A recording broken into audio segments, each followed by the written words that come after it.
Hi అండి, నమస్తే. Welcome to వాలి వ్లాగ్స్.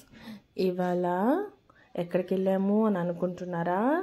సూర్యాపేటకి చాలా దగ్గరలో 10 కిలోమీటర్ల దూరంలో నిమ్మకల్లు అనే ఊర్లో దండు మైసమ్మ టెంపుల్కి వెళ్ళామండి. నేను మా వారు. ఇదిగోండి, అమ్మవారికి మొక్కులు చెల్లించుకుంటున్నారు కదా వీళ్ళు. కోడులు, ఏటపోతులు అట్లా అమ్మవారికి మొక్కుకుని ఆ మొక్కులు తీరిన తర్వాత ఇలా అమ్మవారికి మొక్కు చెల్లిస్తారనమాట. ఇక్కడ చాలామంది అంటే చాలామంది వస్తారండి. చాలా చాలా శక్తిగల దేవత అనమాట.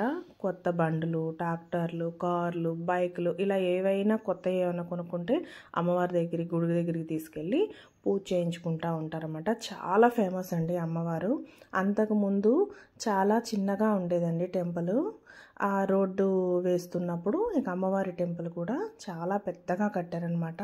లేకపోతే అంతకుముందు చాలా చిన్నగా ఉండేదండి. ఇప్పుడు మాత్రం చాలా పెద్దగా కట్టారనమాట. ఇదిగోండి, ఇలా ట్రాక్టర్లు అన్నీ పూజ చేయించుకుంటారు అమ్మవారి గుడికి తీసుకొచ్చి. ఇది అనమాట ఫస్ట్ టైం మేము అమ్మవారి గుడి పెద్దగా చేశాక వెళ్ళామన్నమాట.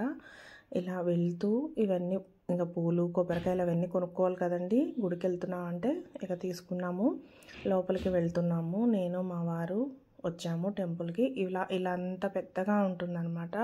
ఇవన్నీ చిన్నపిల్లల బొమ్మలు అన్నీ ఉంటాయి అన్నమాట చుట్టూ. లోపలకు దర్శనానికి దారి అనమాట ఇది అమ్మవారి గుడికి. ఇలా లోపలికి వెళ్ళినాక టికెట్ తీసుకుంటారండి దర్శనం కోసమని. టికెట్ మన ఇష్టము. అర్చన అలా ఏమన్నా చేయించుకోవాలి అనుకుంటే వేరే కాస్ట్ ఉంటుంది. కానీ నేను ఓన్లీ దర్శనానికే కాబట్టి దర్శనం టికెట్ ఒక్కటే తీసుకున్నాను. తీసుకొని లోపలికి అమ్మవారి టెంపుల్లోకి వెళ్ళాలన్నమాట. ఇదిగోండి, ఇవాళ మేము వెళ్ళిన రోజు సండే అనమాట. సండే కాబట్టి చాలామంది అంటే చాలామంది ఉన్నారు. ఆ తల్లికి మొక్కులు చెల్లించుకుంటాకి చాలామంది ఏటపోతులను తీసుకొని వచ్చారు. ఆ రోజు మంచి రోజు కూడా కావటంతో ఇంకా ఎక్కువ మంది వచ్చారనమాట. చాలామంది అంటే చాలామంది వచ్చారు. చాలా బాగా ఉంటుందండి గుడి కూడా. చాలా చక్కగా పెద్దగా ప్రశాంతంగా ఉంటుంది. ఇదిగోండి, నాతో పాటు మీరు కూడా చూసేయండి. ఇది వచ్చి సూర్యాపేటకి 10 కిలోమీటర్ల దూరంలో ఉంటుందన్నమాట. నిమ్మకల్లు ఊరి పేరు. అమ్మవారి పేరు దండు మైసమ్మ తల్లి. ఇది దండు మైసమ్మ తల్లి టెంపుల్ అన్నమాట. ఇదిగోండి, చూడండి, టెంపుల్ చాలా బాగుంటుంది. అంతకుముందు చిన్నగా ఉండేదండి, ఇప్పుడు చక్కగా పెద్దగా చేశారు. చూడండి, ఇక్కడ గణపయ్య కూడా ఉన్నారు. గణపయ్యని దారిలోనే మనం వెళ్తా దర్శనం చేసుకోవచ్చు. తర్వాత ఇట్లా లైన్లో అమ్మవారి దర్శనానికి వెళ్ళిపోవాలి. వెళ్ళి అమ్మవారి దర్శనం చేసుకొని తిరిగి వచ్చేటప్పుడు ఏదో మా వారితో కొంచెం స్మైల్ ఇచ్చాను అనమాట. దడుచుకోపాకండి నన్ను చూసి. తర్వాత ఇది వచ్చి పాత విగ్రహం అనమాట అమ్మవారిది. అంటే ఉత్సవ విగ్రహమో ఏదో అంటారు కదండి, నాకు కూడా క్లారిటీ తెలీదు. నేను అనుకుంటున్నాను ఇట్లా అమ్మవారిది చిన్న విగ్రహం అనమాట ఇది. ఇదిగోండి, లోపల గర్భగుడి. ఇది అమ్మవారు, మెయిన్ అమ్మవారు అనమాట. చూడండి అమ్మవారు ఎంత చక్కగా ఉన్నారో కదా.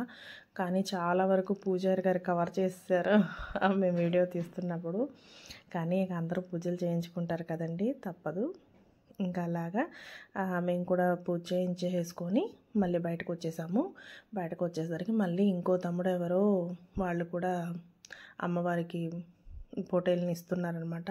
ఇక మేము కొబ్బరికాయ అది కొట్టేసి దండం పెట్టేసేసుకొని మంచిగా చూసుకొని రికార్డ్ చేసుకున్నాము. మీకు కూడా మాతో పాటు మాకు సూర్యాపేట దగ్గరలో ఏవైతే ఉన్నాయో గుడులే కానీ దర్గాలే కానీ అవన్నీ మీకు కూడా చూపిద్దామని చిన్న ప్రయత్నం అండి నాది, మా వారిది.